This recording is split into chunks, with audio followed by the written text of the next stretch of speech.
Ladies and gentlemen, on the takeoff roll, please welcome Lieutenant Evan Goss and Lieutenant Robert Dolan and your United States Navy's FA-18 Super Hornet.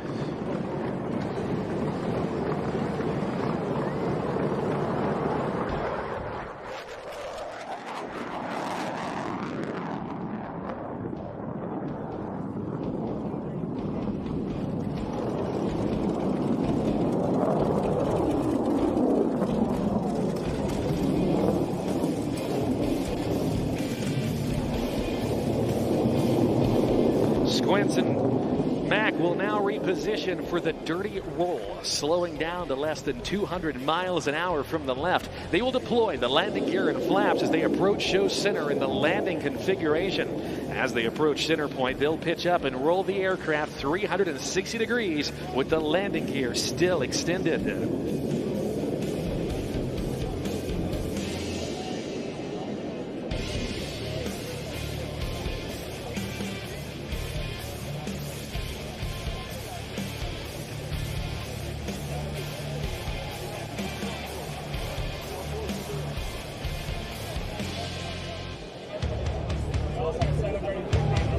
Inbound now from the left, the FA-18 Super Hornet and the Rhino Dirty Roll.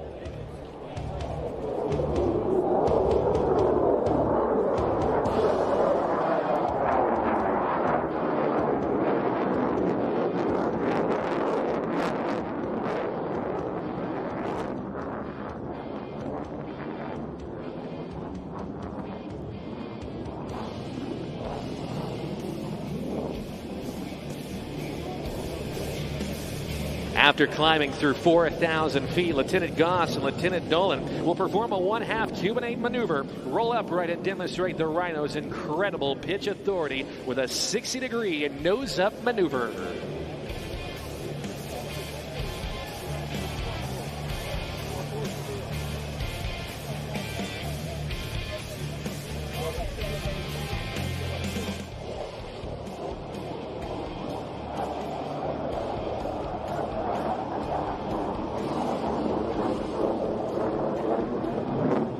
The Super Hornet is unique in its ability to operate at slow speeds and high angles of attack.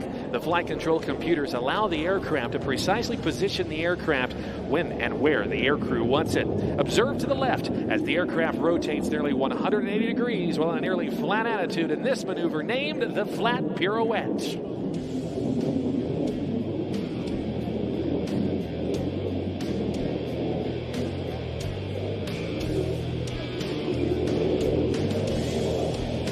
The Super Hornet's engines produce over 44,000 pounds of thrust while an afterburner. This allows the aircraft to sustain 8 times the force of gravity in a very tight turn radius. Whether in a dogfight or avoiding surface-to-air threats, the ability of the Super Hornet to turn in a tight space gives it a tremendous tactical advantage.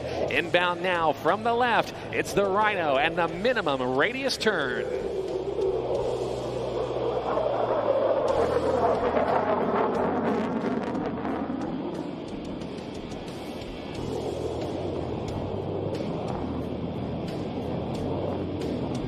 As they complete the MRT, Lieutenant Goss and Lieutenant Dolan will execute a vertical tail stand pushover and proceed outbound for the next maneuver.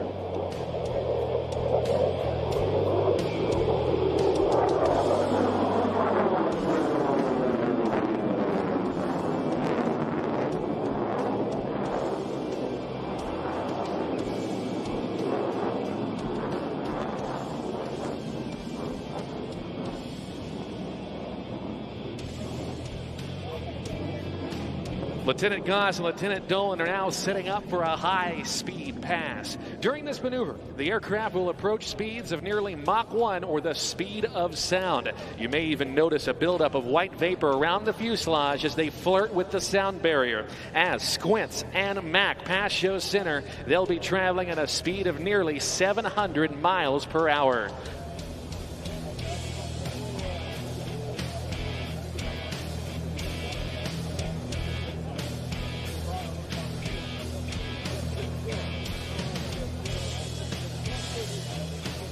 Vegas on your feet from the right and get ready for some incredible noise and the Super Hornet's high-speed pass.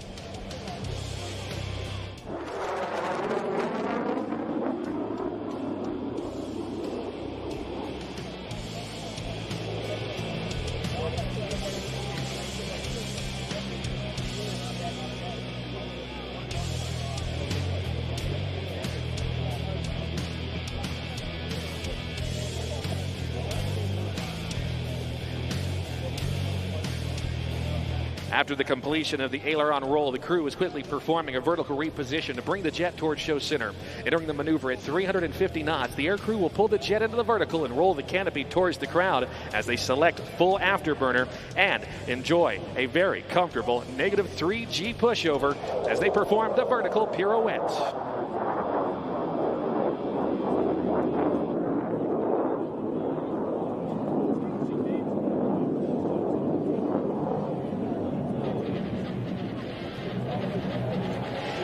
As they pull the nose back up, watch the aircraft as it swaps from nose high to nose low, and they point the jet back towards the ground.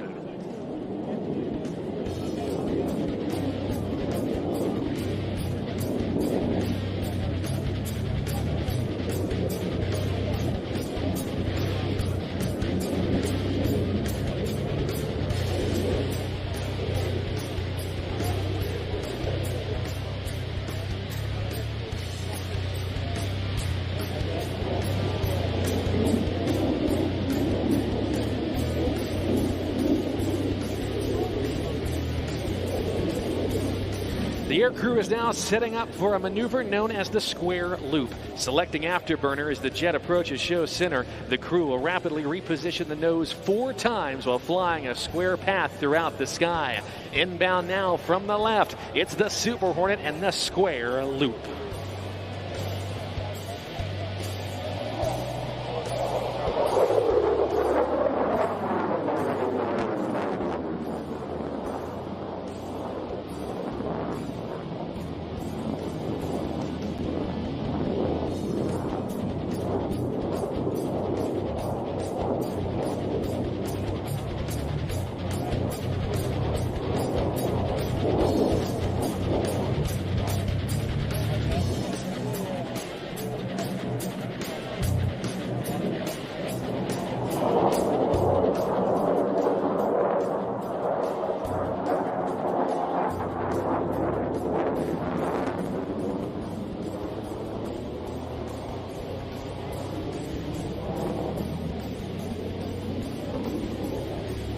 Ladies and gentlemen, this next maneuver is an air crew favorite.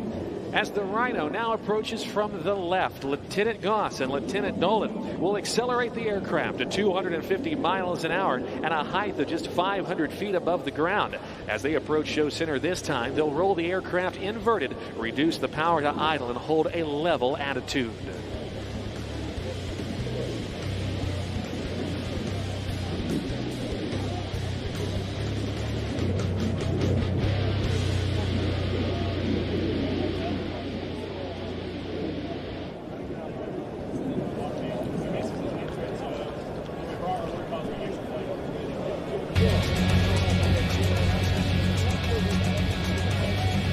Inbound from the left, it is the Super Hornet and the inverted Whisper pass.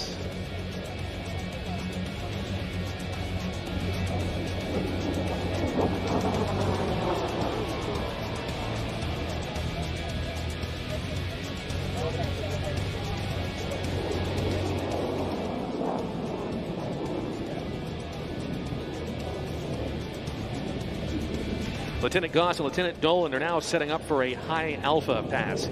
This maneuver will showcase the incredible slow speed characteristics of the Super Hornet. In air-to-air combat, sometimes the aircraft that flies the slowest has the best tactical advantage. Few other aircraft in the world would maneuver at such slow speeds and nose-high attitudes. And with 2 flight control systems aiding the flight crew, the 40,000-pound FA-18 Super Hornet remains completely controllable at less than 100 miles an hour. Squints and Mac will come through and demonstrate a high alpha or high angle of attack pass. And during this maneuver, they'll be flying at just over 115 miles an hour, holding a 25-degree nose-up position. Ladies and gentlemen, from your right, the high alpha pass.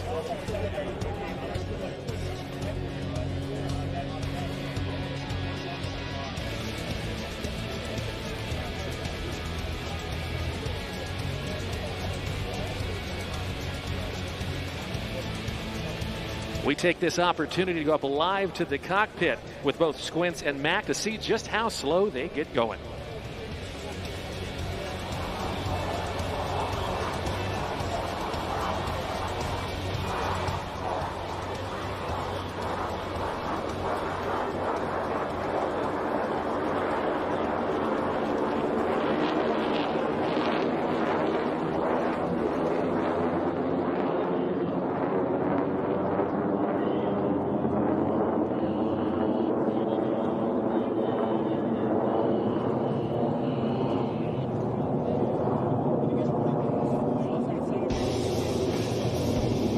Lieutenant Goss and Lieutenant Dolan will exit the maneuver with a maximum muscle climb, and they will soon roll the jet and set up for the next maneuver.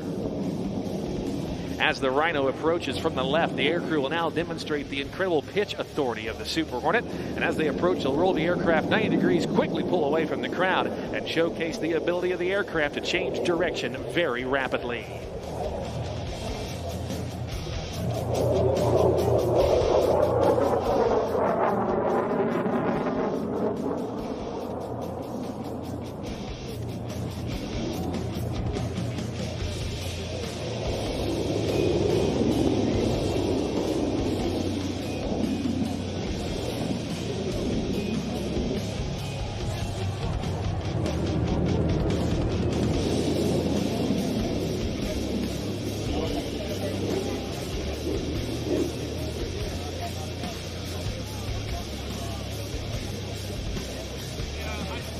The crew is now setting up another high-speed pass from the right. Watch as they approach at nearly 700 miles an hour, just shy of the speed of sound.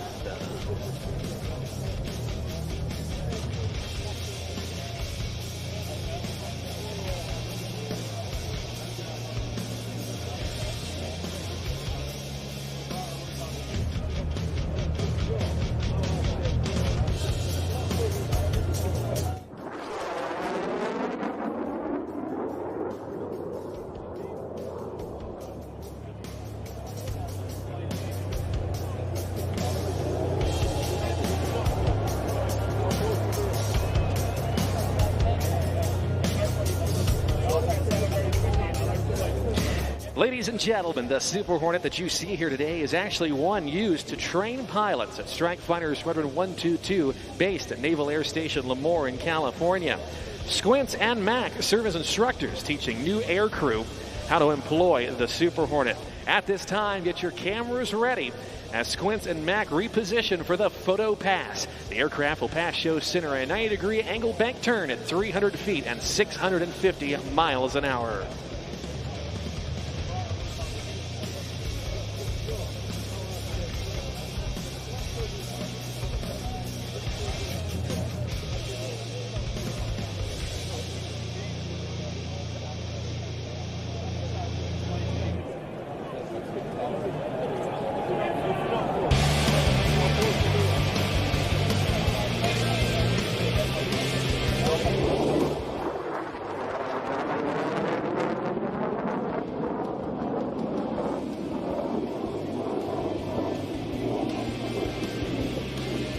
It takes many talented and dedicated young men and women to maintain, fix, and fly these aircraft. Please help us thank the entire Flying Eagles maintenance team and the maintenance personnel here at the show today.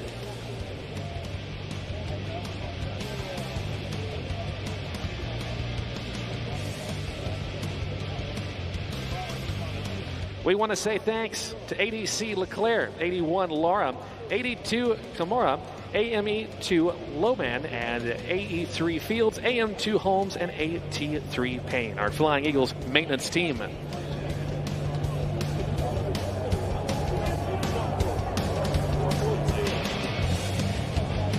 And if you look out directly in front of us over the mountains, you'll see a lot of rocks.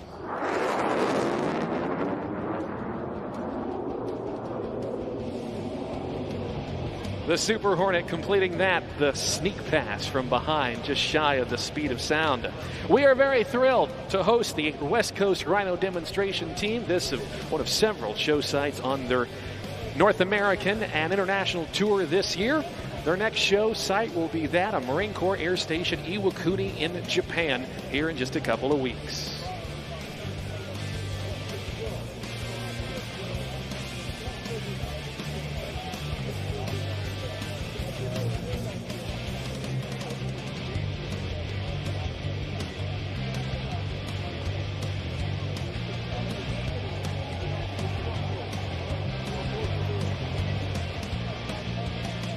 Setting up now, here's the carrier brake.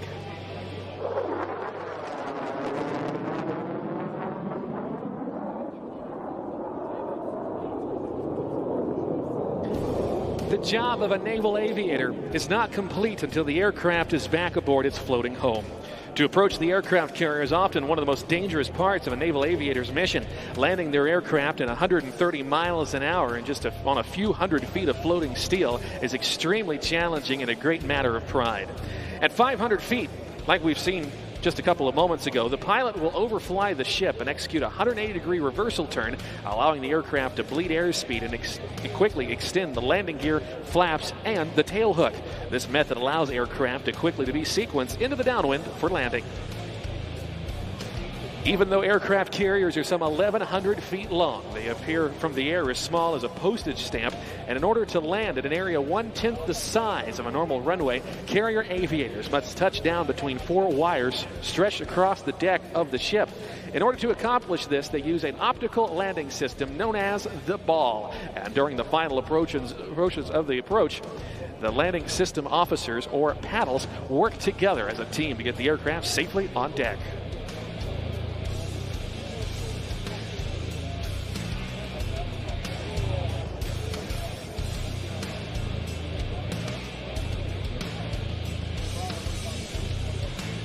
Ladies and gentlemen, on behalf of the United States Navy, we thank you for allowing us to demonstrate the flying capabilities of the Super Hornet.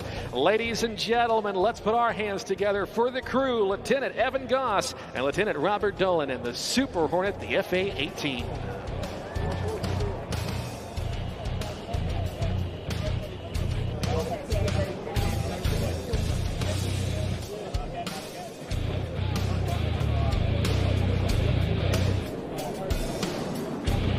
Nothing better than having one of the Navy's top guns of naval aviation represented here at the 2025 Aviation Nation Air Show. Hey, we want to extend a very big hello to all of you down at the Air Show Network VIP experience, including our friends at the Flightline Club and also our premium box seats. And we want to make sure that you're all having a good time. And if you've got a seat, we do kindly ask that you sit in your area so all of your fine friends and family who are around can have a nice view. And of course, you too can experience the Air Show in great comfort with the VIP experience from the Air Show Network. The Flightline Club offering some comfortable reserved seating with your own table of 2 or 4 seats directly on the flight line, complete with a complimentary lunch buffet and beverages all day as well. Both the Flightline Club and the premium box seats offer come and go access all day, and great seats are still available. You can get your tickets at aviationnationlv.com or by visiting the entrance of those locations with the blue feathered flags. Well, right now, ladies and gentlemen, it is time that we change up the pace as we go from high-performance afterburning aircraft to one of the heavy lifters of the United States Air Force, and this being the newest aero refueler for the USAF. It is the Boeing KC-46 Pegasus. It is on the takeoff roll now.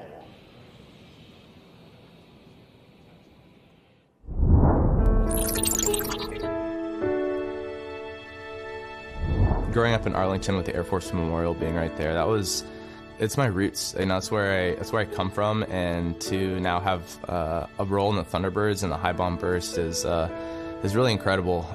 When I was applying for the Air Force Academy, I had a really difficult time of, kind of like digging deep and finding that inspiration. So my mom actually, when I was writing my letter to the Academy, like, hey, why you should accept me, and she actually chucked me in the car and she drove me over to the Air Force Memorial and she kicked me out the curb and she said, call me when you're done.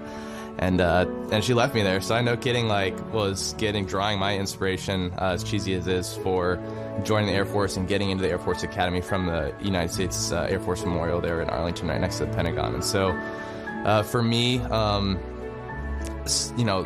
grabbed my inspiration from that, and now as a Thunderbird, that is like a tool that I use to inspire others. So it's been a really cool story for me to see that come full circle. And as the lead solo, those jets go up and they do that incredible bomb burst maneuver. There's a jet that comes straight up through the middle with the smoke on and does a spiral, and I get to do that. So historically, that's something that Diamond gets to do, but as a solo, I get to be a little part of that maneuver, and that's really special for me. I love that one a lot.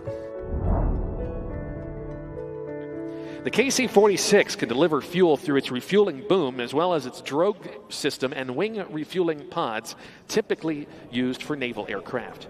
The first KC-46 was delivered to the U.S. Air Force in 2019, and the aircraft today joins us from the 56th Air Refueling Squadron, based at Altus Air Force Base in Oklahoma.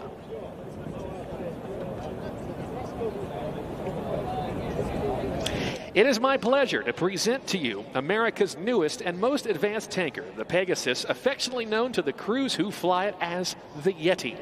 During this next pass, the KC-46 Pegasus crew will deploy their air refueling boom to simulate preparing for air refueling operations. During air refueling, receiver pilots and KC-46 boom operators work together as a team, maintaining stable position of upwards to some 20 minutes with only around 20 feet between the bodies of each aircraft. So large are each of the aircraft at times that even the slightest movement from one will affect the aerodynamics of the other. Normally accomplished at altitudes in excess of some 20,000 feet, they're going to give you an amazing demonstration of this at just a mere 1,000 feet above the ground. To start off today's demonstration, the crew from the 56th Air Refueling Squadron and the 730th Air Mobility Training Squadron will perform a high-speed pass with the boom deployed. Be sure to get your cameras out and at the ready, as this will be your best photo opportunity to capture a picture of the KC-46 in flight.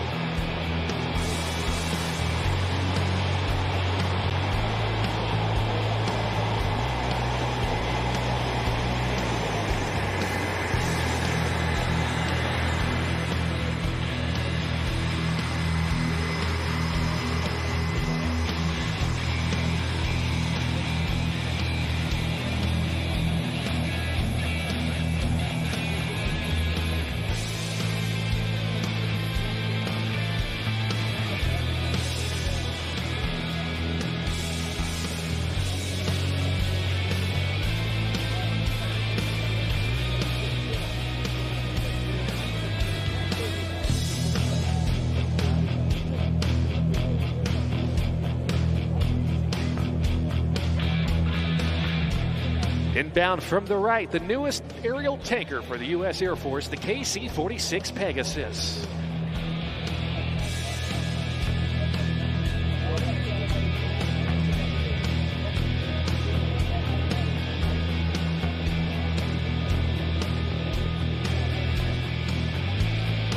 The crew flying for you today are the pilots Major Gary Soa, Major Jeff Holschler, and Major Matt Schaefer. They're assisted by the boom operators, Technical Sergeant Austin Wilson and Staff Sergeant Braden Scarborough. Their maintenance crew on the ground joining them this weekend are Mr. Paul Collins and Mr. Corbin Reese. The 97th Air Mobility Wing at Altus Air Force Base, Oklahoma, has the unique mission of training the world's C-17, KC-135, and KC-46 pilots, loadmasters, and boom operators. Every year, over 2,000 students graduate from the rigorous aircrew training at Altus.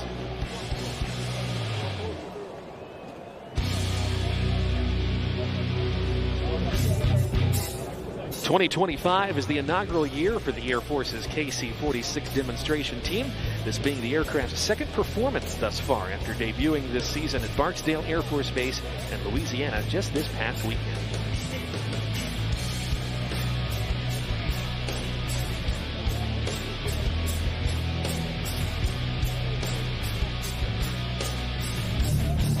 The KC-46 is now maneuvering for its landing attitude demonstration. The Air Force took its first delivery of the KC-46 back in 2019 and now has around 80 airframes in service.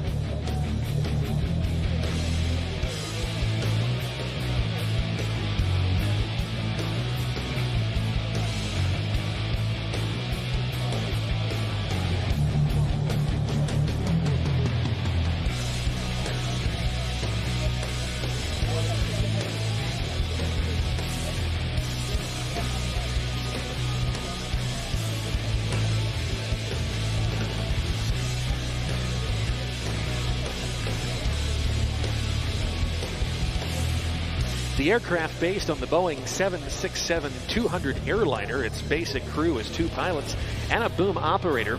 with an advanced refueling boom new for aerial tanker aircraft, driven by a fly-by-wire control system, as well as an integrated hose and drogue system. The KC-46 can offload fuel to most receiver-capable aircraft, including U.S. Air Force, Navy, Marine Corps, and partner nation aircraft.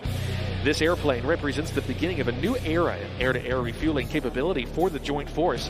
The aircraft has been in development since 2011, with its initial flight occurring in December of 2014. The current contract with options provides Air Mobility Command an inventory to obtain 179 KC-46A tankers. The first Pegasus was delivered to McConnell Air Force Base in Kansas in January of 2019. The KC-46 is now maneuvering for a low-speed pass within about 10 feet of the runway surface. This landing demonstration is performed to show student pilots the proper landing picture for a safe touchdown.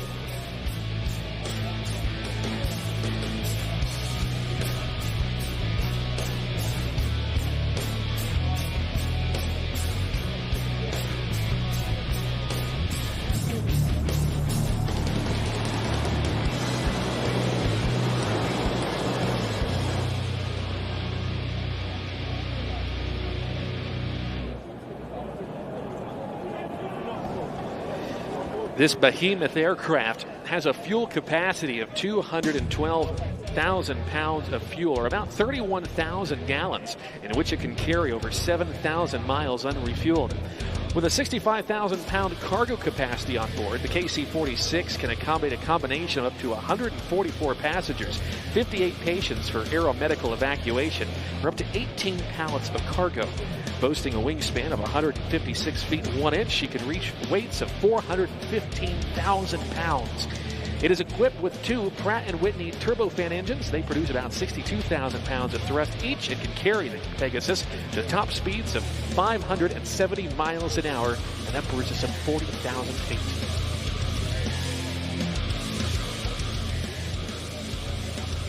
Setting the KC-46 apart from its other legacy tankers is it's armed with data links and an advanced battle management system connecting the multi-domain warfighter, providing tactical situational awareness and real-time information superiority.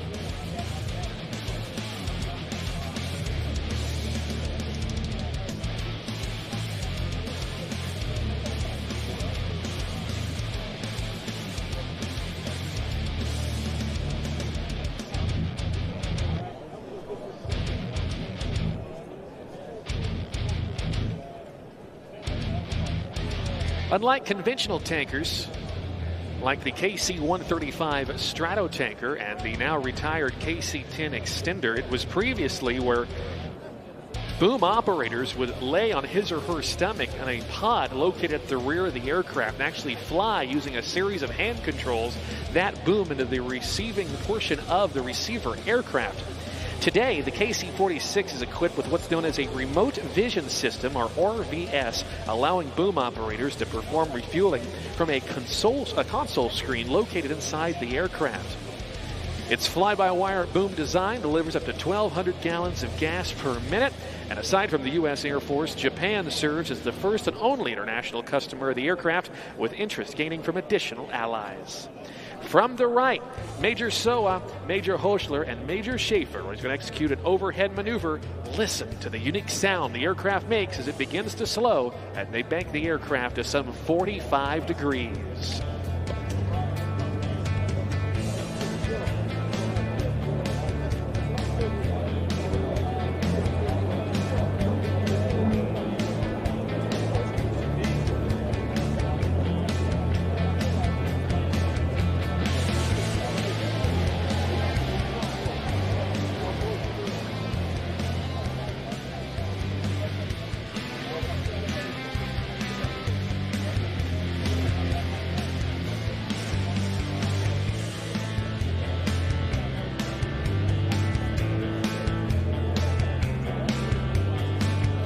Major Soa, Major Hochler, and Major Schaefer are now slowing the Pegasus to prepare for a final approach to full stop landing.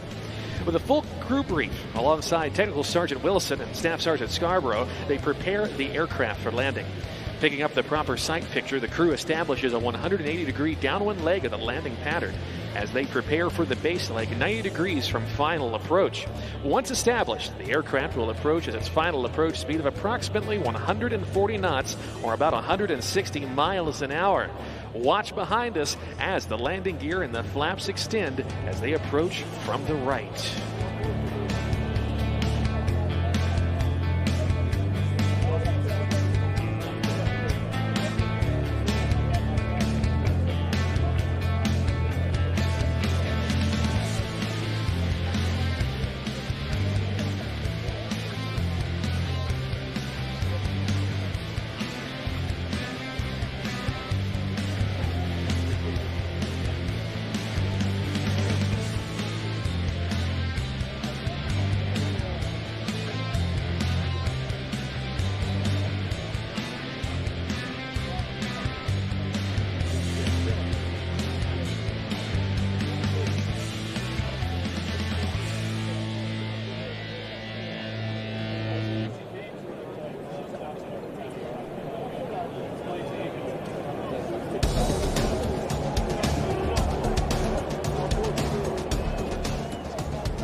All the maneuvers that you have seen here today are examples of those flown by our operational air crews on a regular basis as they provide highly responsive and flexible air refueling capability for America.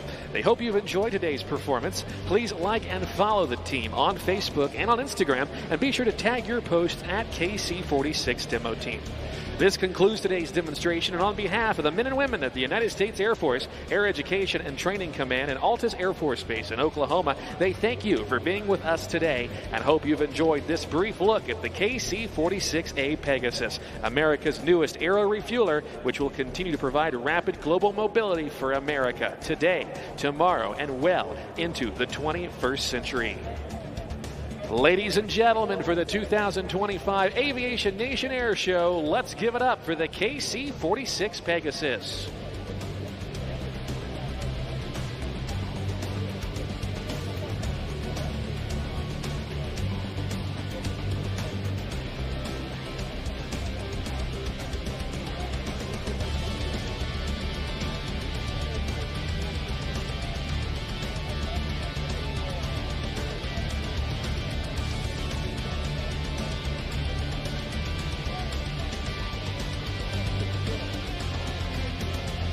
Well, right now, ladies and gentlemen, as our aerial action continues here at Aviation Nation 2025, it is time that we prepare to launch members of our combined arms demonstration. They are on the takeoff roll now.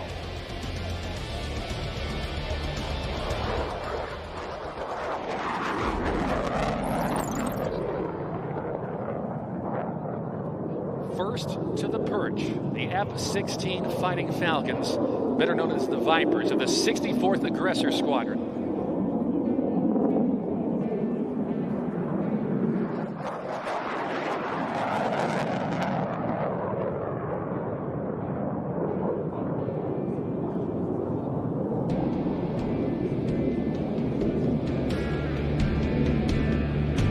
They are followed by the F-16 Fighting Falcons and the 422 Test and Evaluation Squadron.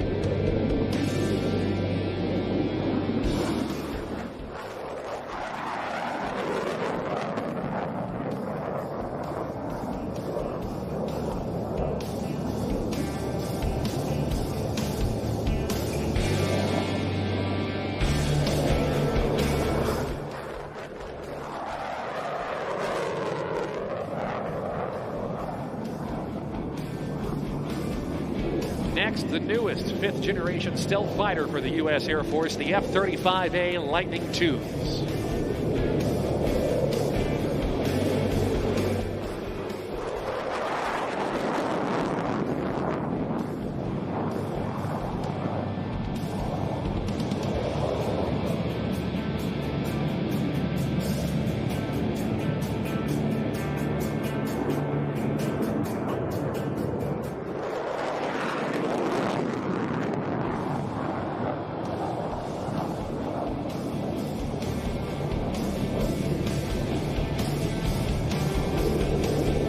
Also from the 422 Test and Evaluation Squadron, the F-15E Strike Eagles.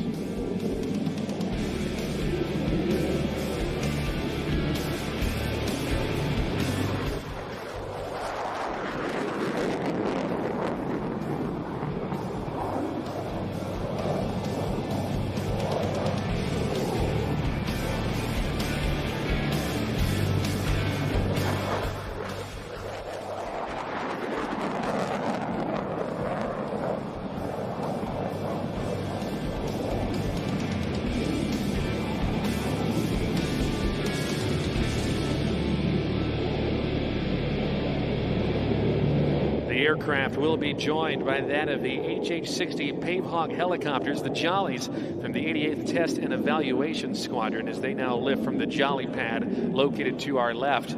Also on the takeoff roll, the A-10 Thunderbolt IIs, better known as the Warthogs.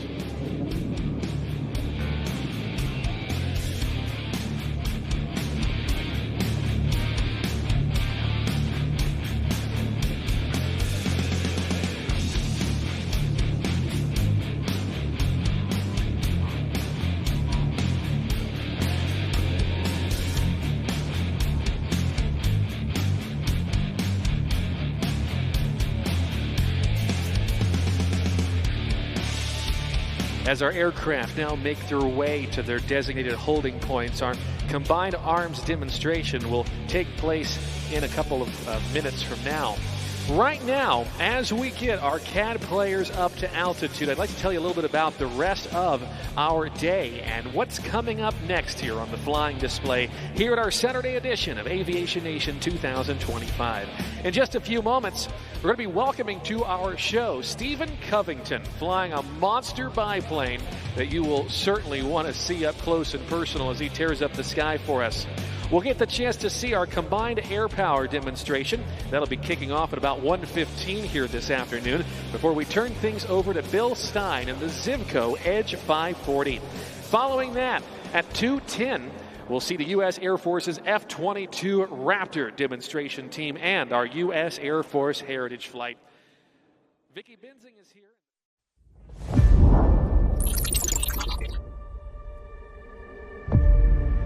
I was freaking out because I had no idea how to do interviews or anything of the sort, never been mic'd up or on camera, and that was sort of my welcoming experience to the Thunderbirds. I was like, wow, this is kind of crazy, you know? So for the Netflix documentary, it was an incredible opportunity for us, and it was really cool to see the behind the scenes of how that stuff happens and the storytelling behind it. How do you capture the emotion and pull the audience into this? It was actually interesting but scary at the same time because I didn't really know what I signed myself up for, and they kind of, you know, all of a sudden like, hey, we're gonna put a mic on you, and I started freaking out. I could feel my heart beating out my chest. If I mess up, it's gonna be on camera forever. I think that people, when they watch the Thunderbirds documentary, will get a deeper insight on what we do as a team and what the Air Force does as a whole, and I hope that they see that the mission is very awing and inspiring, but there's a lot more that goes behind the scenes that people don't see, and a lot of people can fit into any of the roles that we on the Air Force or in the Thunderbirds have. I'm just a normal person, and there's cameras following you around for a documentary on what your team does on a day-to-day basis and how grueling and hardworking we are, and it's just, I'm just a normal person, and there's a camera following me around. It's kind of cool. Like, it makes you feel, not in a sense important, but someone's going to be able to see like the fruits of your labor as well, not just you. So I thought that was pretty neat. I hope they'll see a couple different things. One, just being, you know, an inside scoop. What is it to be a Thunderbird? What is it that we actually do?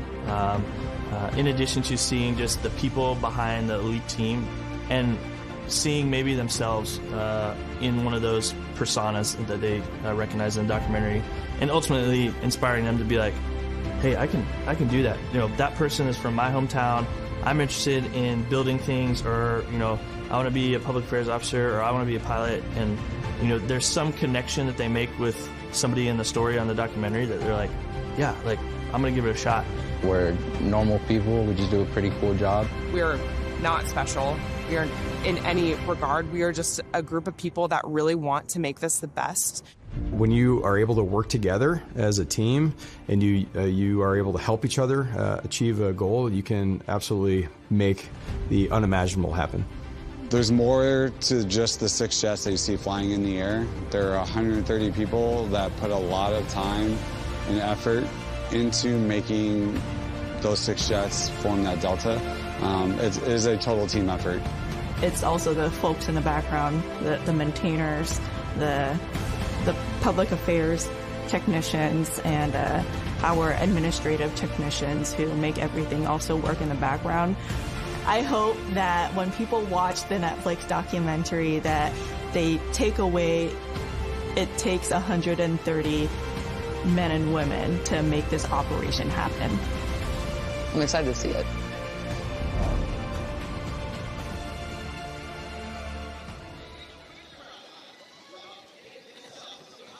Super excited to see that documentary on Netflix. What a great look behind the scenes.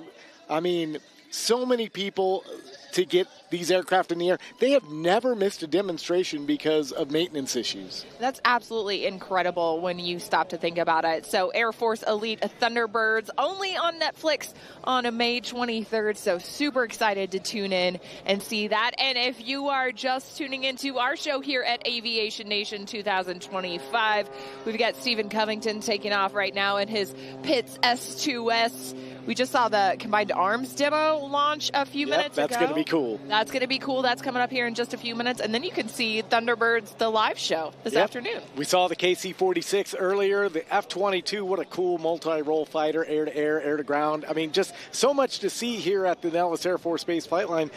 But I hear we have another special guest. Absolutely. So when you talk about Nellis Air Force Base, you got to talk about Las Vegas, Nevada. I've been told it's Nevada, so we're going to go with that.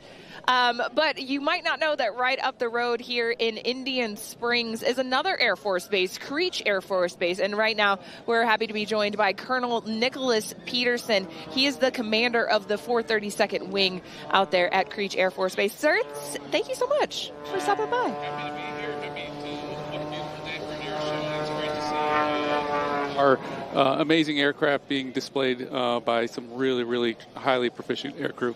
Absolutely. Tell us, maybe for somebody that doesn't know, never heard of Creech, what is it that you guys do up there? Yeah, so Creech is the home of the remotely piloted aircraft. So the MQ-9 is our primary aircraft. And so whereas Nellis is primarily a test and training base, and they're doing some cutting-edge tactics development and refinement, for us, we're an operational base. So our crews are flying 24/7, 365 all around the globe every single day. So while this beautiful air show is going on right now, I've got crews up the road in Indian Springs that are flying missions all over the world. So with remotely piloted aircraft, that's an MQ-9 where the aircraft's in someplace else, but we control them from here in the continental United States. And when you talk about readiness and lethality, what you guys do every single day contributes to peace through strength. And it's really an amazing operation out there. No, it really is. And so readiness and lethality is kind of our bread and butter because we are literally doing it every single day. Whereas other units have the AFRGEN cycle, we're pretty much committed at all the time. And so every single day, all around the world, we are flying MQ-9s in defense of this great nation. And we've got an MQ-9 just right over here for people to stop by and check out. And I hear you guys also brought a simulator a little bit further down the ramp that people can stop by and actually test to see if they could fly an MQ-9. My track record, just for public edification, is not very good in the simulators. It's not. No, so we were able to bring a static aircraft down here. We've got some of our air crew standing in front of that and talking to the public about the capabilities of the aircraft. But then our maintainers brought one of the simulators down as well. So in both situations, you're able to talk to actual airmen that are either maintaining the aircraft or who actually fly it. So it's a great opportunity to kind of showcase what we do because kind of like you said, we're kind of like a hidden gem just up the road in Indian Springs. And I was shocked talking to your public affairs officer, Captain Wade. He kind of gave us the expanse of your operation. It's not small out there. You have a lot of people. No, we're a little over 4,000 airmen at the base and in the wing. And so, like I said, a 24/7, 365 operation. It means I've got crews that are right now flying. Right now there's more crews that just got off shift and some that are resting because they're going to be flying this afternoon and into this evening. It doesn't matter if it's a weekend or a holiday. We are flying MQ-9s in support of the nation. It's really a 24/7 job up there at Creech. Tell us a little bit about what it takes to kind of keep the MQ-9s in the air. Being remotely piloted, what does that mean? Yeah, so the one thing I always try to clear up is these are not autonomous. So we are in control at all times. We have a pilot and what's called a sensor operator, which is an enlisted position, a two-person crew that is always in control of this aircraft. It's just pretty amazing the technology that allows us to control an aircraft on the other side of the world from here in Nevada. So it's an absolute game changer. What really makes this aircraft unique is its persistence. So we're going to take off somewhere around the world. We're going to fly for 18 to 22 hours, and then we're going to land. And then our maintainers are going to grab that aircraft. They are going to quickly turn it and generate for another sortie the very next day. And so we talk about combat lines, and that is a mission that's going for, like I said, around 20 hours every single day, and it'll be down for about 2 to 4, and then it'll be back up the next day. It's just constant. And what that does is really provide for our combatant commanders a lot of capability with our unique ability, our camera system. It's just a phenomenal capability that we bring with a lot of persistence, which is what is really our bread and butter.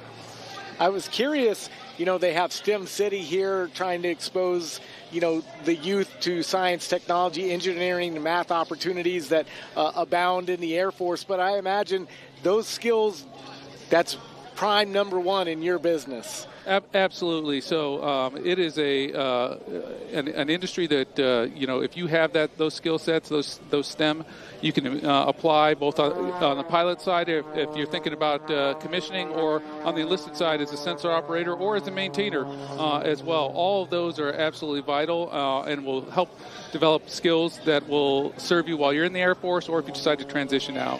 So. And you're speaking about commissioning. We talked to General Sullivan this morning, the commander of the 57th Wing here at Nellis, and what we see is a pretty typical track for him, going to the U.S. Air Force Academy and commissioning and becoming a pilot. Kind of tell us about your journey as you joined the Air Force. Well, I did not follow that traditional path, so I decided that I wanted to join the Air Force a little later in my life. I'd already gone through college. I was in the middle of grad school, so I didn't do your traditional academy or ROTC. I instead went to officer training school, and I don't know how many of the public knows that opportunity exists. All you have to have is a college degree. You can talk to a recruiter.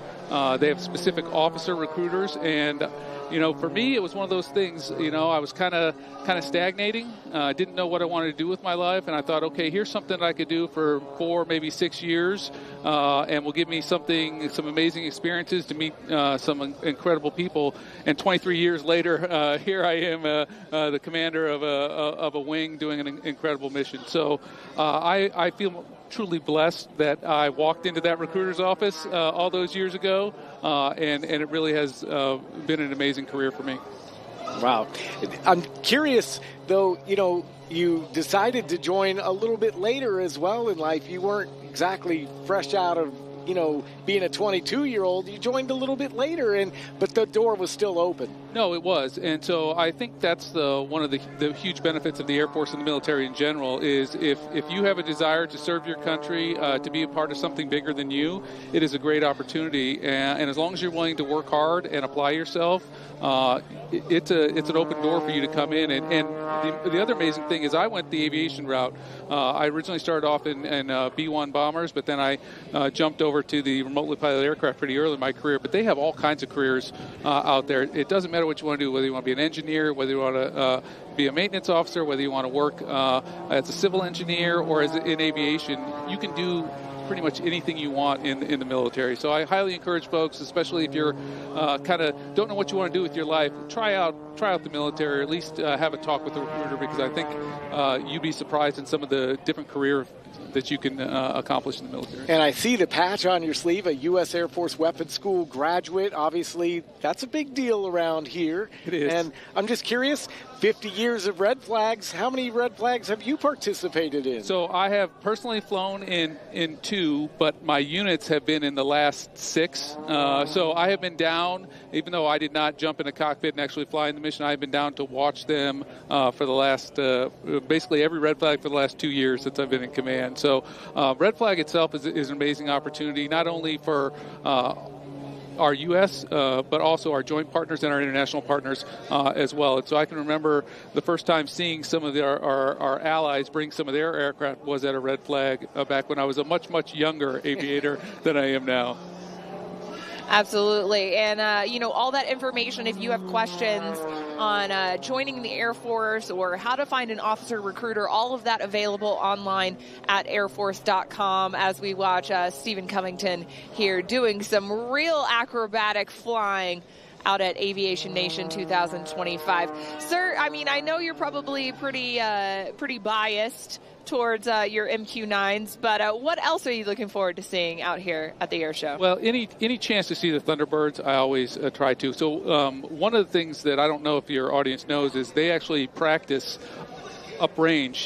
There's a kind of mock airfield that they have out there, and I can actually see it from my office window when they're practicing, but that's just bits and pieces. But when they put the whole show together, it is an amazing experience. So I'm excited to see them. I'm excited. I saw the KC-46 already take off, and that was pretty amazing. But this demo that's coming up sounds pretty good too, because we saw the looked like a couple F-16s, a couple F-35s, A-10s, and I think there was a Strike Eagle in there as well, all take off right before we came on the air here, and I'm interested to see what they do, because that's always very exciting. Which really speaks to the heart of environment like the weapons school or an exercise like Red Flag, that integration of all these different capabilities to project power. Absolutely, and that's it's not like an air show. We actually have a mission that we train to, and we base it on realistic scenarios. But it's one of the few times when you can bring all those various aircraft together, and they can each do their individual role to make the overall mission a success. And so it is a phenomenal opportunity, and that's why any chance you get to participate in a red flag, you absolutely want your units to participate in that. So. Absolutely. Thank you so much for stopping by today, sir. Thank you so much for sharing a little bit about Creech Air Force Base and the 432nd. Truly incredible work that you guys are doing up there. So make sure you stop by also and check out the MQ-9 Reaper static display here at Aviation Nation 2025. And also try your hand at the sim. I was going to say you better get in the sim before Caitlyn does, because after, I don't know, she might break that thing. I'm going to try not to, Dan. I'm going to try not to. But, yeah, so we're watching Stephen Covington right here. Like Colonel Peterson was saying, we've got the CAD demonstration coming up next with all of those incredible jets, and it's going to get loud. So we're going to pitch it back out to the Air Boss and watch a little more Stephen Covington.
Thank you very much indeed, ladies and gentlemen. Let's put our hands together for Stephen Covington. Talk about some down and dirty power aerobatics in one of the most hot-rodded biplanes you will see anywhere in the world. And again, a big thanks and a round of applause for the voice of SRC Air Shows, Mr. Alan Mitchell. Well, right now, here's what's going to happen. We're about to reenact a scenario, and I want you to give you a heads up about that, because you might hear some small arms fire, you might hear some loud kabooms, and we're going to see some pyrotechnics.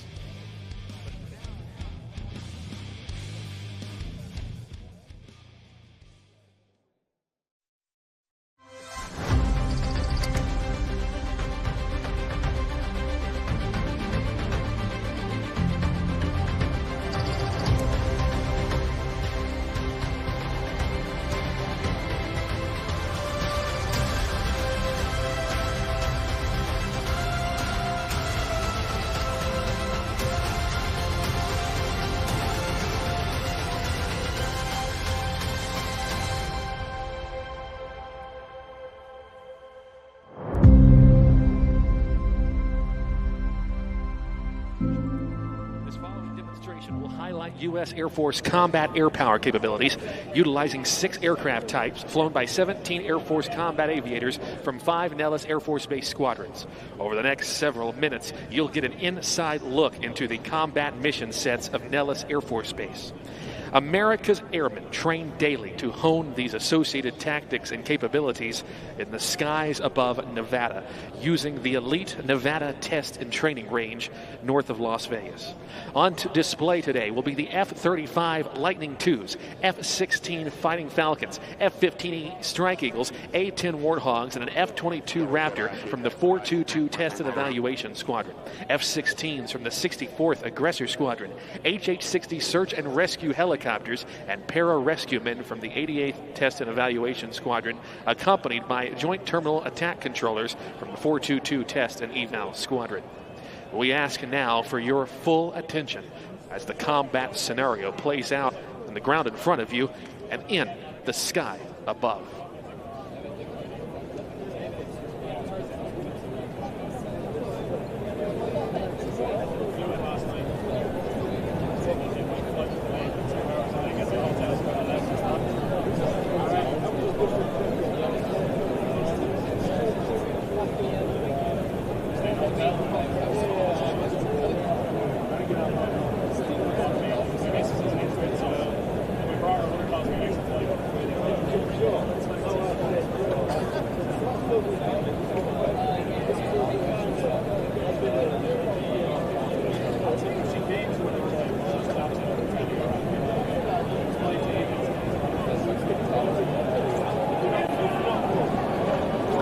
Traveling from the north to south, enemy ground forces are moving to secure an airfield for follow-on enemy operations.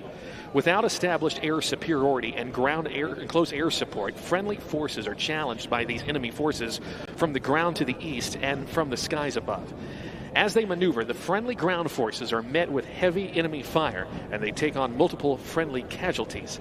The Air Force Tactical Control Party Joint Terminal Attack Controller, or JTAC, embedded within the friendly ground forces, reports the team is taking heavy fire and is requiring an immediate exfil of their wounded teammates. The JTAC calls upon para-rescue airmen, or PJs, who are trained to rescue and retrieve downed pilots and injured personnel.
Runway is clear.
These Air Force para-rescue men, also known as PJs, are the only DoD elite combat forces specially organized, trained, and equipped and postured to conduct full-spectrum personnel recovery, or PR, to include both conventional and unconventional combat rescue operations.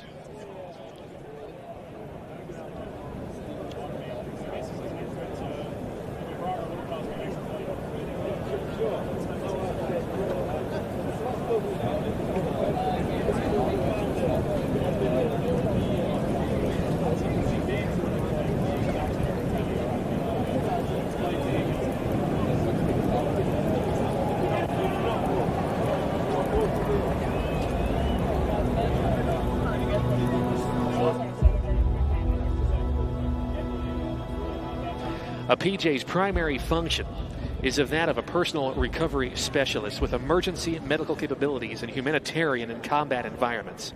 PJs deploy in any available manner to include air, sea, and land tactics into restricted environments to authenticate, extract, threat, stabilize, and evacuate injured personnel while acting in an enemy-evading recovery role. The majority of para-rescue men fall under the traditional rescue squadrons and Air Combat Command. A small number of PJs are assigned to the Air Force Special Operations Command, or AFSOC, and are vital members to the Special Tactics Team leading personnel recovery operations for U.S. Special Operations Command forces.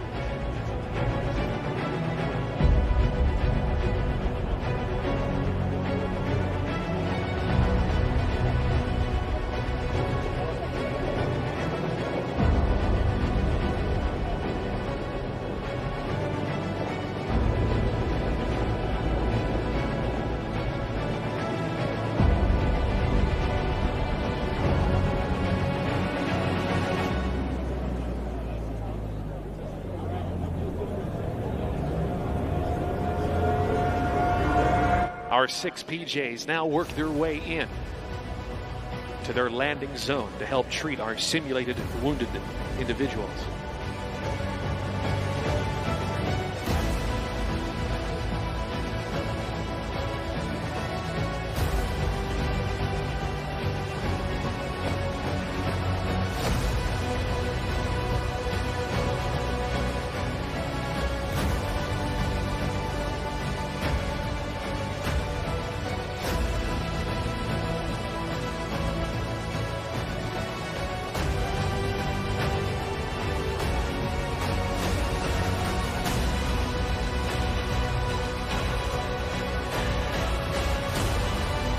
Often as part of these high-altitude, high-opening jumps.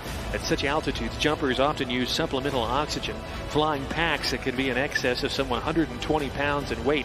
Their weapons, communication, and equipment sustainment gear also on board. And once on the ground, they are prepared to conduct the mission needed in order to treat the wounded individuals.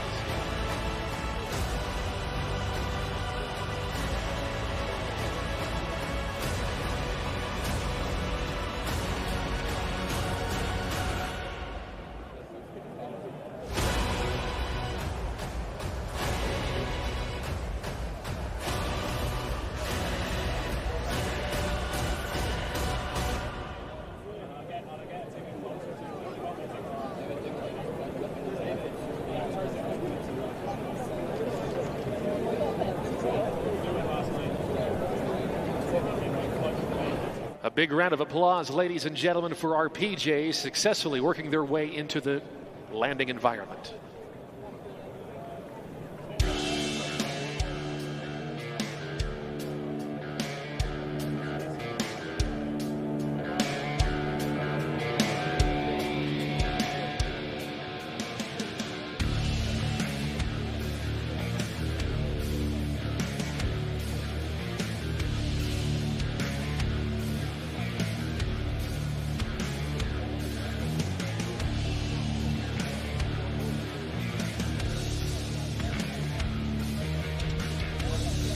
High overhead, enemy aggression is inbound.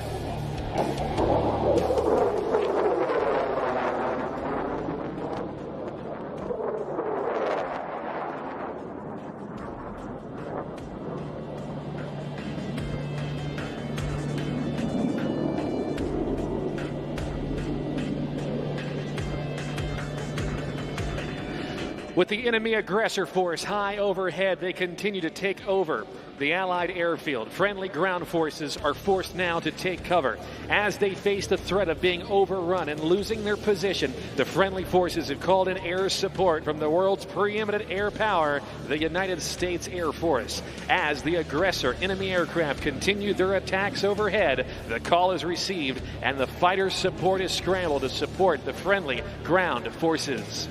In response to the enemy air attacks, the F-22 air superiority fighters launched to intercept the enemy aircraft.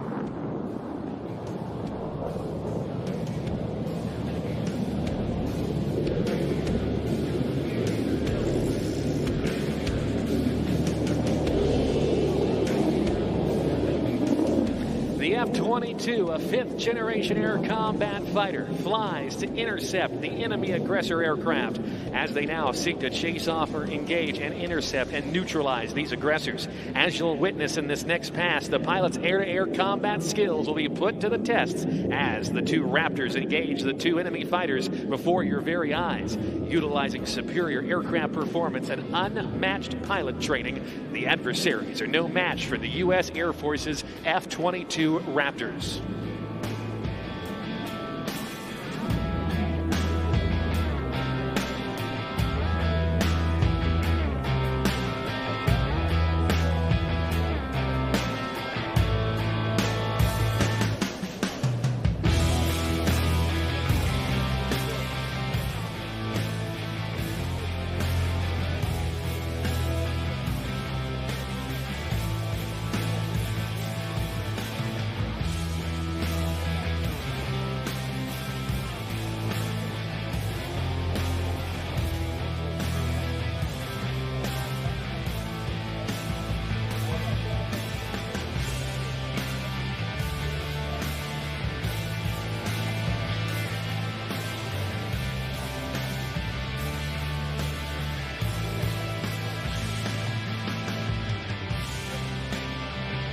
From the left, the dogfight begins.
Has successfully neutralized the enemy aircraft, and they've achieved their goal, air superiority. With this established, the friendly forces now enjoy freedom of movement throughout the skies. However, the tactical situation on the ground is still challenging as the enemy continues to engage friendly troops to the east side of the airfield. The Air Force Tactical Control Party Joint Terminal Attack Controller, JTAC, will utilize Air Force interdiction and close air support aircraft to neutralize those enemy ground forces and turn the tide of the battle.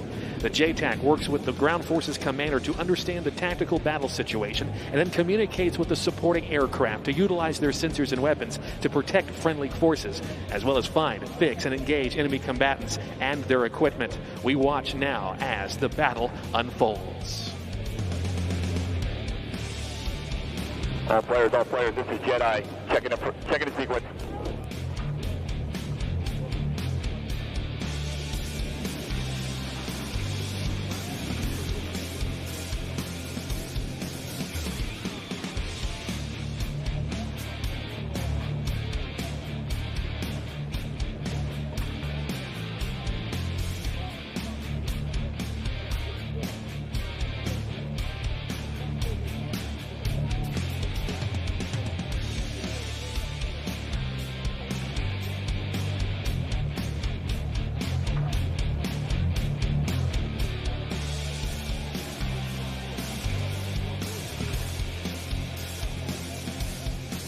At this time, the two F-15E Strike Eagles and two A-10 Warthogs check in with the JTAC, ready to provide close air support to the friendly ground forces on the airfield. The enemy forces are advancing on friendly positions, and the ground troops become under heavy fire. The JTAC quickly relays the situation to the pilots inbound, and they immediately spring into action. The formations above are equipped with several communication radios, multiple targeting systems, defensive sensors, and nearly 30,000 pounds of combined ordnance. These highly trained aviators will provide armed overwatch and CAS to the friendly ground forces.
One of my favorite parts after we had taxied and we're at the end of the runway is when Thunderbird 1 says, "Burners now," and that's how you know, like, it's about to go down.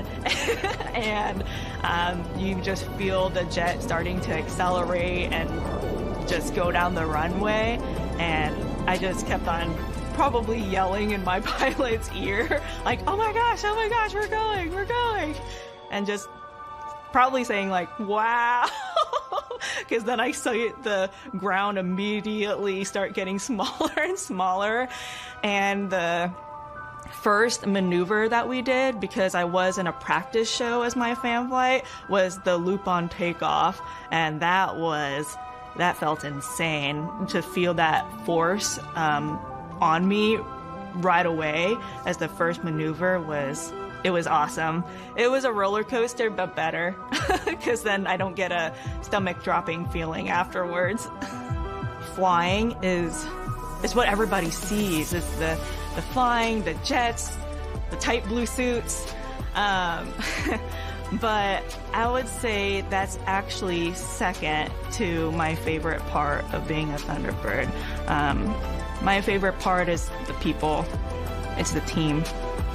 Our teammates, we have such a unique bond because we spend so much time together. I mean, 270 days on the road.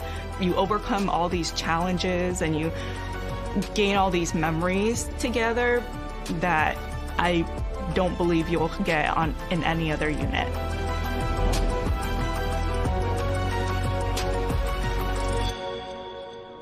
Interdiction and suppression of enemy air defenses. The F-16s and F-35s support this air superiority from enemy fighters and enemy surface-to-air missile systems.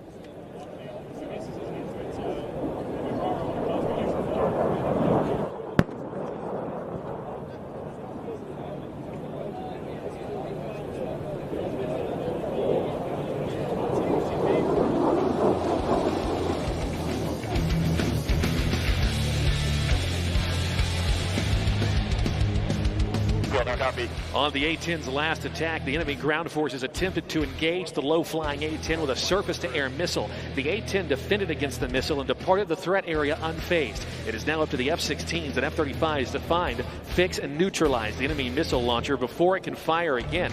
The aircraft utilizes advanced sensors and weapons now as the multi-role fighters plan their attack.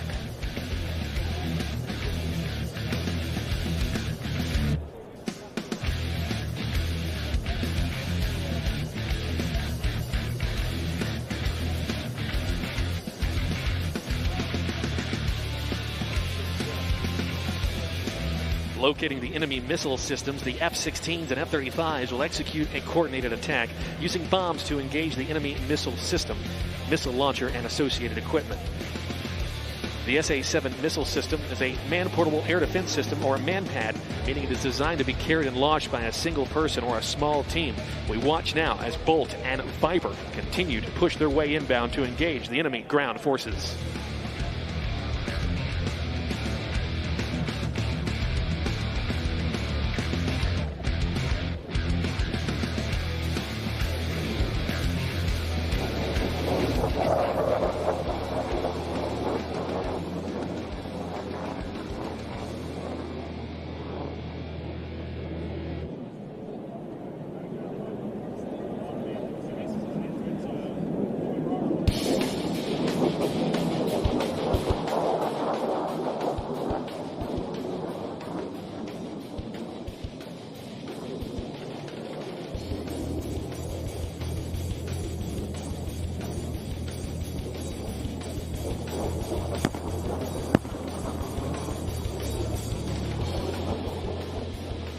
The coordinated attack is effective, and the enemy missile launchers are struck, but some systems remain. The F-35 and F-16 sensors detect another SAM system and set up for a re-attack. Despite having established air superiority, Air Force aircraft must always remain vigilant to enemy fighter aircraft intercepts, potentially making their way inbound.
Continuing to support that of the friendly forces on the ground, the F-35's call sign Bolt 1-1 and Bolt 1-2 repositioned to continue their air-to-ground strikes. In addition, the F-15E Strike Eagles re-enter the fight from the left.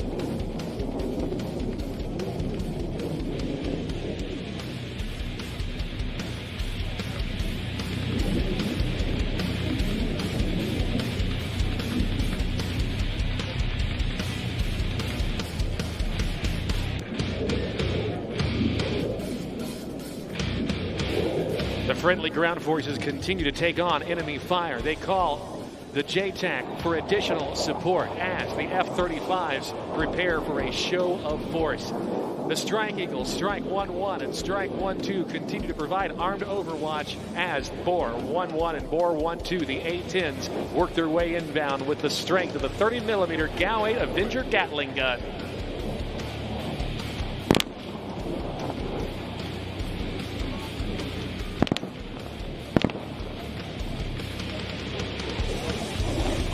Enemy forces are neutralized. Forward, strike flight, good hit, good hit.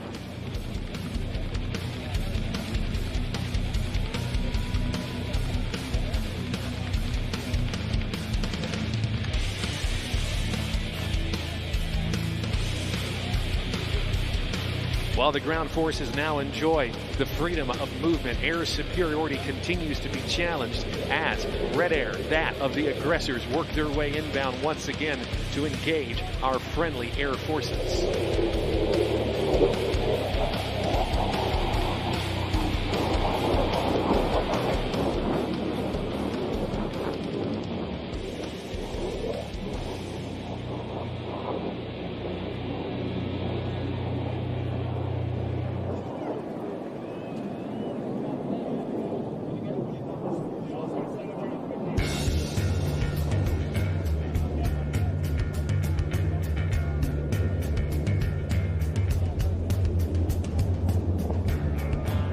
To the right, the PJs have established the wounded in action, but the casualties need to be evacuated to a higher level of medical care. In this simulated battle, the JTAC requests rescue HH-60 helicopters and escorting fighter aircraft to facilitate the medical evacuation of the wounded personnel.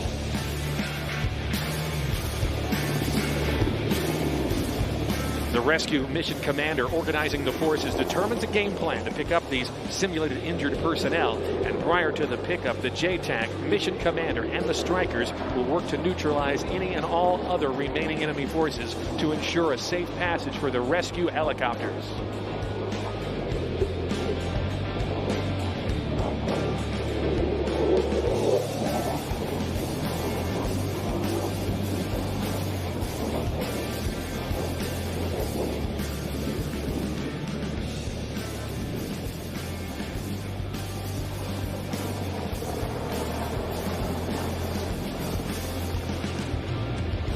Escorted overhead by the A-10s and F-15Es, the rescue helicopters ingress to the casualty pickup point. The rescue helicopters will work their way into the established helicopter landing zone to land and pick up the friendly wounded ground forces and the PJ team.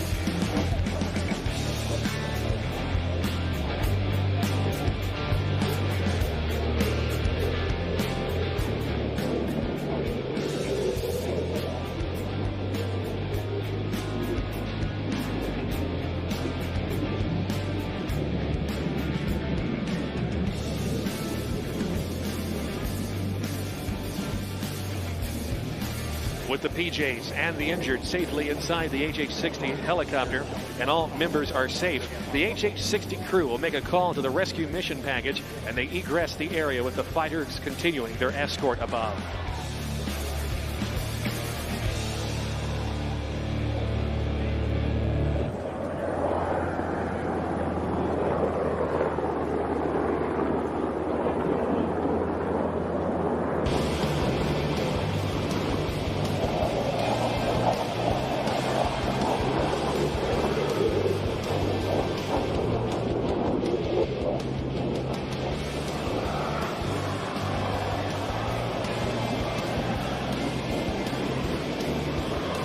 Enemy forces are now effectively 100% neutralized.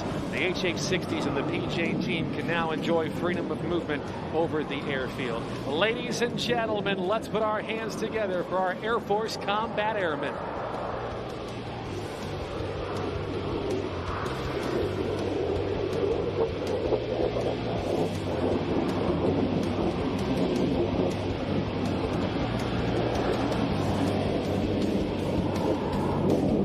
Over the course of the next several minutes, you will see the diverse array of participating aircraft in this combined arms demonstration recover here to Nellis Air Force Base. In a few moments from now, we will see a couple of dissimilar formations approach of 5 aircraft, each with their own unique capabilities, representing a variety of units based here at Nellis Air Force Base. They represent that of the 422 Test and Evaluation Squadron, the 64th Aggressor Squadron, and the 88th Test and Evaluation Squadron, as we bring back home that of the A-10 Warthogs, the F-15E Strike Eagles, F-35 Lightning IIs, F-16 Fighting Falcons, and the F-22 Raptors.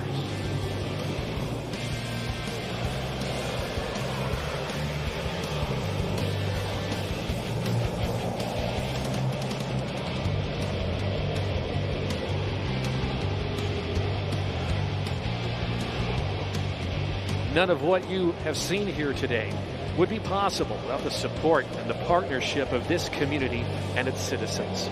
These are just some of the normal operations that occur every day right here in your own backyard at Nellis Air Force Base and in the Nevada Test and Training Range, the world's premier proving ground for air, space, and cyberspace lethality, where the mission is to develop airmen advanced warfighter capabilities through testing, training, and tactics development to dominate the multi-domain fight.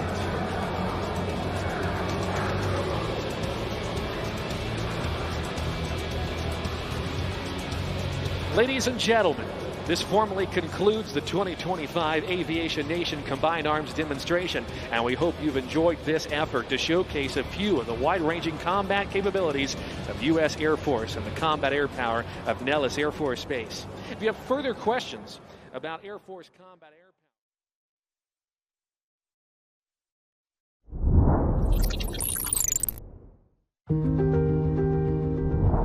So I would say it happened for me, one of my first shows as number 7, walking into our ops briefing room building, and there was a gentleman, police officer. He was kind of supplement security team to help with just air show security that weekend.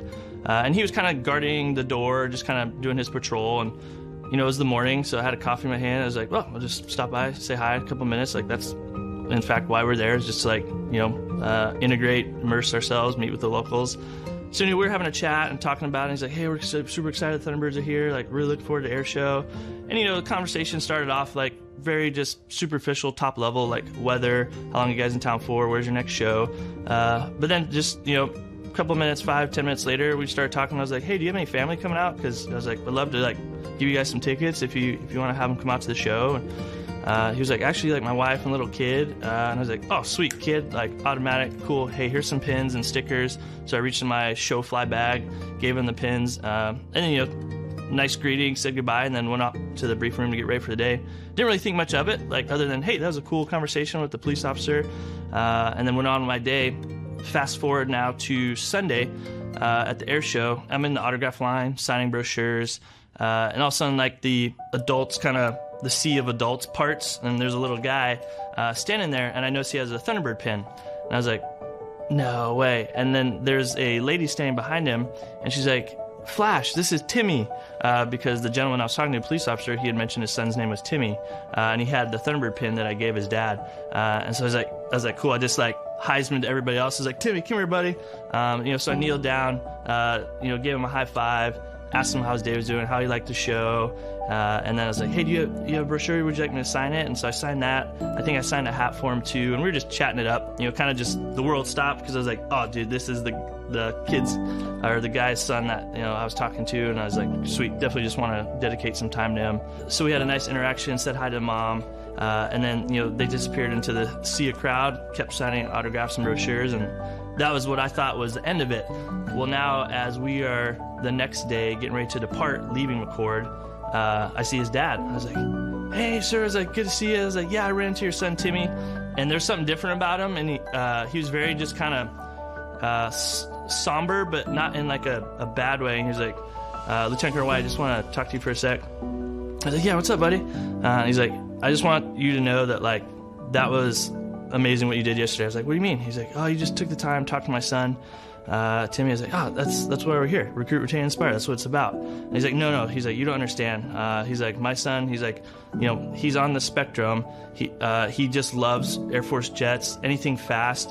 And he's like, the fact that you took the time just to, like, kneel down, spend some time, acknowledge him. He's like, he hasn't stopped talking about that interaction. I was like, fantastic. I was like, that's super humbling to hear. I was like, thank you so much. He's like, no, honestly, he's like, I want you to have this. And he hands me his knife that he has had ever since like day one on the workforce. I was like, sir, absolutely, I cannot do this. He's like, Flash, he's like, you took care of the most important thing to me in my life. He's like, this is the least I can do to say thank you.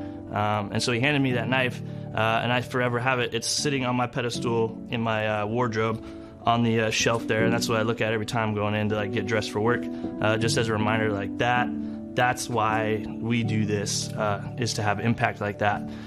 Something as it's going on, it maybe seemed like a 10-minute conversation, a quick 5-minute conversation with a little kiddo, but it's much more than that. It's a lasting impact. It's inspiring, and that's why we're doing what we do.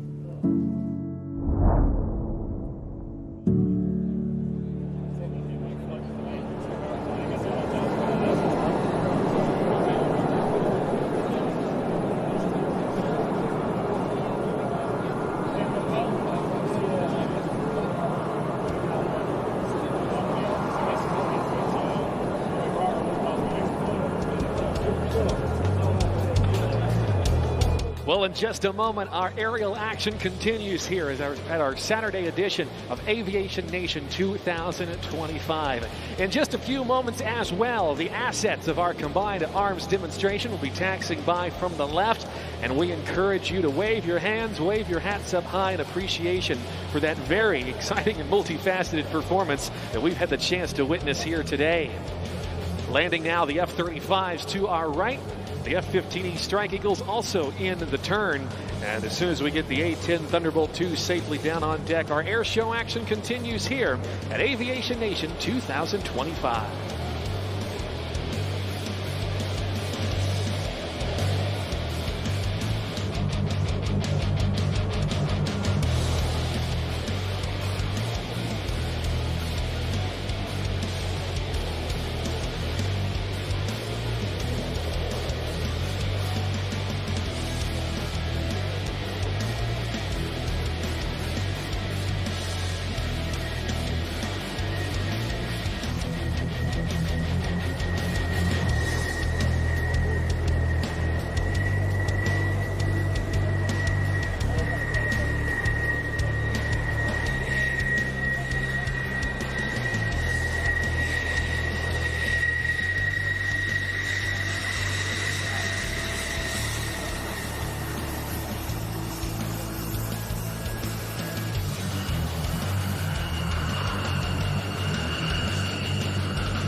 And while many of the fixed-winged aircraft get a lot of the popularity and the cred, we want to certainly provide a very big round of applause for our PJs. They're on board the HH-60s, inbound from the right, the Jollies.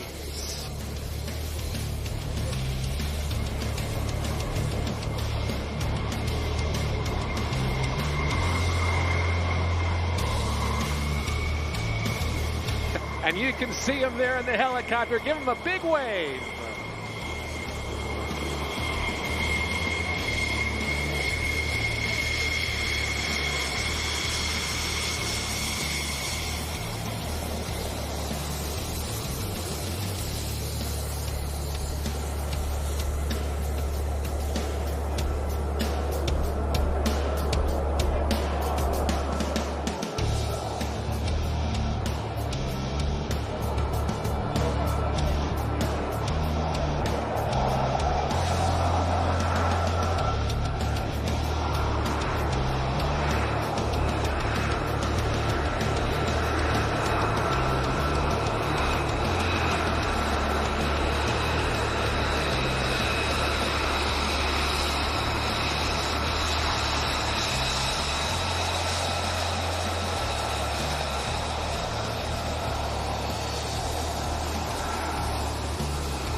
Well, our air show action continues in the skies over Nellis for Aviation Nation 2025 as we bring to you next one of the best air show pilots this world has to offer. And his name is Bill Stein. He's climbing now, a guy who's got over 5,000 hours of aerobatic and formation time and is regarded as one of the finest air show entertainers in the world.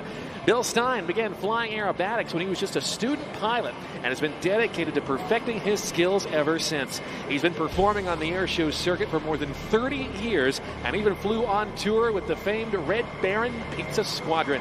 Today, he's going to be ringing it out as we see a display of high-energy, bone-crushing aerobatics. Bill Stein, the recipient of the ICAS Sword of Excellence, and most recently, in December of 2021, was the recipient of the coveted Art Show Memorial Showmanship Award.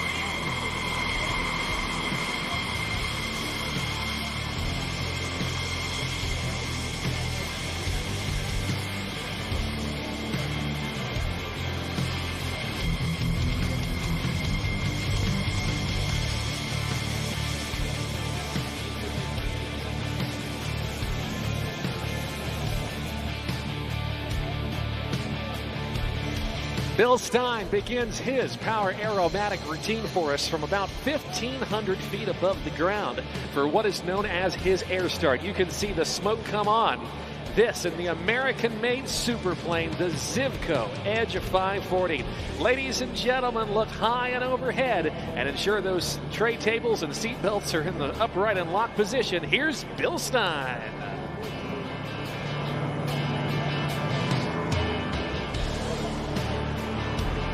With a 10G pull into the vertical, we're going to watch him as he climbs skyward, running out of airspeed, as he will soon be dropping this airplane out of the sky. Watch him as he goes through this, the knife edge spin, dropping this aircraft out of the air at some 4,000 feet per minute. That airplane no longer flying, but falling with style, as he now reconnects with the air with a series of high-performance aileron rolls to get things going.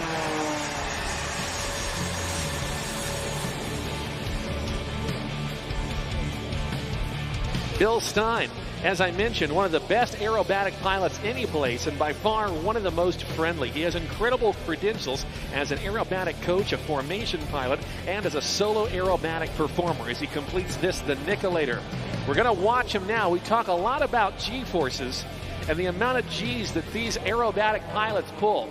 During Bill Stein's routine, he will experience about 12 times the force of gravity positive as he now goes up and over the top. Watch for the tumbles. There's one, there's two, holding it to the inverted for a maneuver he likes to call the Chandalanche, named in remembrance of Shandy Clanton, the great aerobatic pilot. We talk about those G-forces, 12 times the force of gravity. If you're a 200-pound person like I am, you'd then weigh 2,400 pounds in that cockpit. These Zivco Edge 540s built for one purpose and one purpose only, and it's the type of high-energy aerobatic flying that we are seeing right now. This aircraft capable of a roll rate of over 400 degrees a second. Bill's passion for precision flying is evident in every single maneuver that he performs. Bill Stein practices and flies nearly each and every day to keep his skills razor sharp, and you can see why as he now climbs into the vertical as he goes through this spiraling tower maneuver, hanging it on that Hartzell propeller, throwing it to a vertical rotation, going into an upright flat spin, and dropping back down once again. Let's give it up for Bill Stein in the spiraling tower.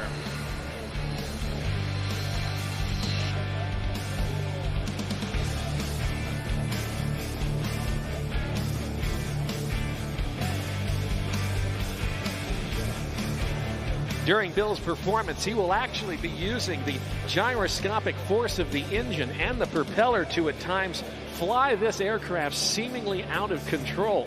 And there are moments that he's along for the ride, but he knows exactly when to put in the right input to get back into controlled flight once again. Pushing himself and his aircraft to the absolute limits as he now trades that altitude for airspeed as he dives in at some 220 miles an hour for his next maneuver he calls the corkscrew.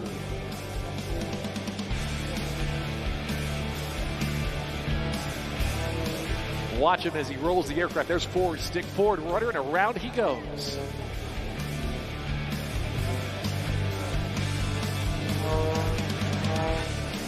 And completing that maneuver with a snap roll and a couple of aileron rolls down to air show left.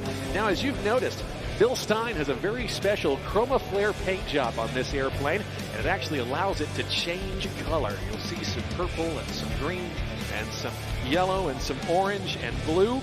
And it all depends on how the light approaches the aircraft. It's not a cheap paint job, that's for sure. He is now off to the left, high and overhead as he sets up for a Bill Stein original maneuver sequence. He likes to call them the dinks, and even though at relatively slow speed flight, this Edge 540 remains remarkably maneuverable. Watch him now as he prepares to endo-tumble this thing. 3, 2, 1, and around we go. And he will continue the dinks sequence down the line. Again, showcasing the incredible slow speed performance of one of the most sought after aerobatic monoplanes. Up and over the top into a looping maneuver now as he goes through the smallest inside loop we have seen throughout the day. A very impressive maneuver indeed. Let's give it up for Bill Stein.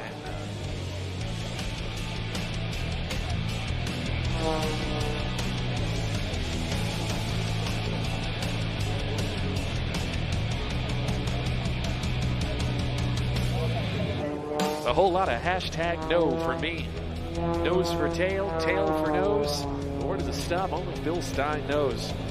He is going to recover from that centrifuge maneuver and fly it into the vertical for the torque roll. You saw Stephen Covington do it a little bit earlier, but this was a maneuver first invented back in 1972 by the great Charlie Hiller to win for the U.S. the gold as Bill Stein continues to roll the airplane to the left, the propeller turning in the opposite direction, letting him hang that thing on the prop with airspeeds in excess of 80 miles an hour in reverse. And there's the recovery. How about at Nellis Air Force Base? Let's put our hands together for the incomparable Bill Stein and the Zivco Edge 540.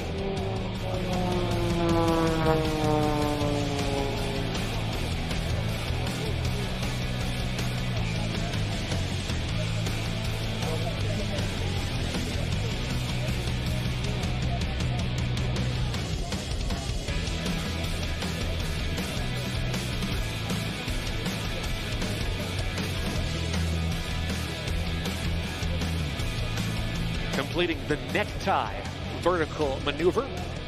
As he now dives in, there's 200, 210, 220 miles an hour as he rolls the aircraft all the way around. Watch for this, the quadruple avalanche. Watch as he eases the stick back into his lap.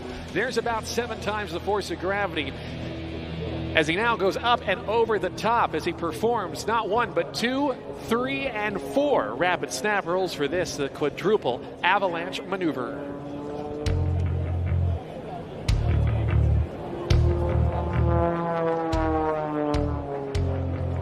A quick 4-point hesitation roll as he exits stage left. Once again, let's put our hands together, everybody, for Bill Stein, the Zivco Edge 540. Flying this airplane always but straight. The maneuvers that you are seeing today, not so much that of stunts nor daring feats, but rather refinements of precision airmanship. Bill Stein, known as the coach's coach.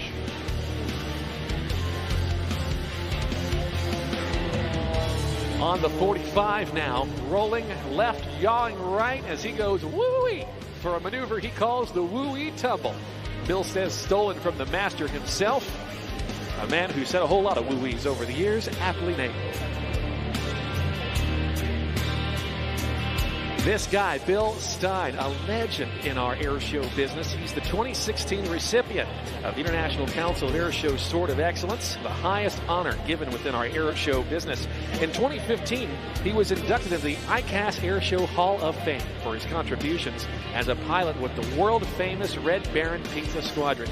And in 2021, at our ICAS convention here in Las Vegas, was the newest recipient of the Art Scholl Memorial Showmanship Award.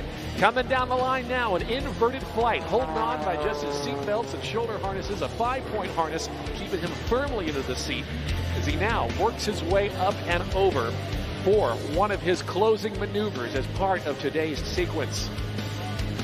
Taking advantage today of the gusts, the wind that we have, particularly up at altitude, Bill Stein is going to be setting up momentarily for a tribute, and we'll be telling you more about that as he continues to work his way to the center of our aerobatic box for that. I want you to watch him. This is his salute to the mighty AV-8B Harrier II of the United States Marine Corps, a jet that's going to retire here in the next couple of months. But watch him as he slows the airplane down to park, putting on the pause button, turning this airplane into a helicopter. Take a look at that.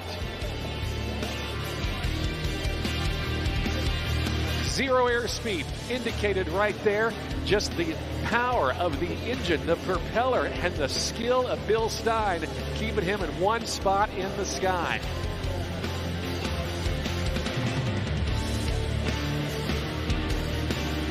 And right about it here, he hits the unpause button. Ladies and gentlemen, let's give it up for Bill Stein and the Harrier Pass.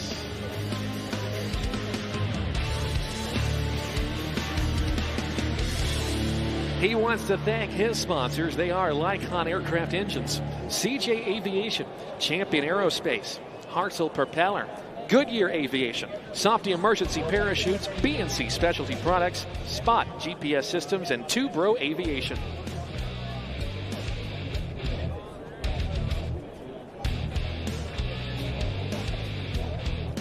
Coming by for his final maneuver. He likes to call this slideways flight. Giving you a look at that big oversized rudder on the Zivco Edge. The aircraft of choice for the Red Bull Air Race World Championships that ran for many, many years up until 2019. And of course, we'll see more Zivco Edge flying later on in our show with our buddy Kirby Chambliss.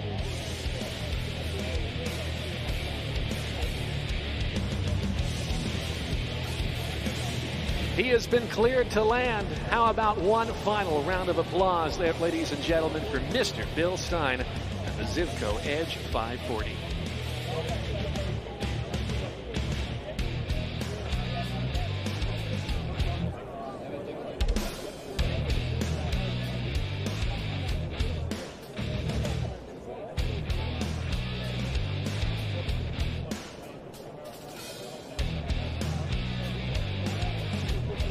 Well, ladies and gentlemen of Las Vegas, I've got a quick question for you. Are you having a good time? Decent. not great. It is indeed an outdoor event. You can indeed use your outdoor voices. Let's try that one more time. Are you Las Vegas having a good time? Yeah, that's what we like to hear, us too. Here's what's going to happen, everybody. Our air boss, Kelly Hudson, is working now to secure our airspace as we are just a couple of moments away from welcoming to Aviation Nation 2025 the U.S. Air Force's F-22 Raptor demonstration team.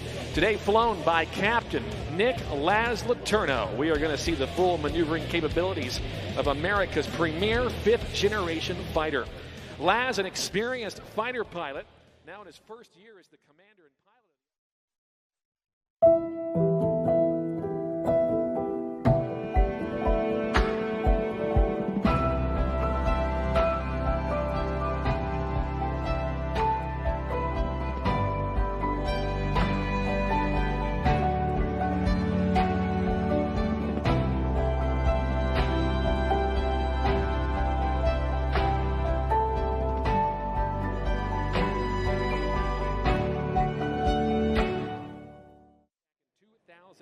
With only a limited number of them produced, making it a rare and powerful asset to our United States Air Force.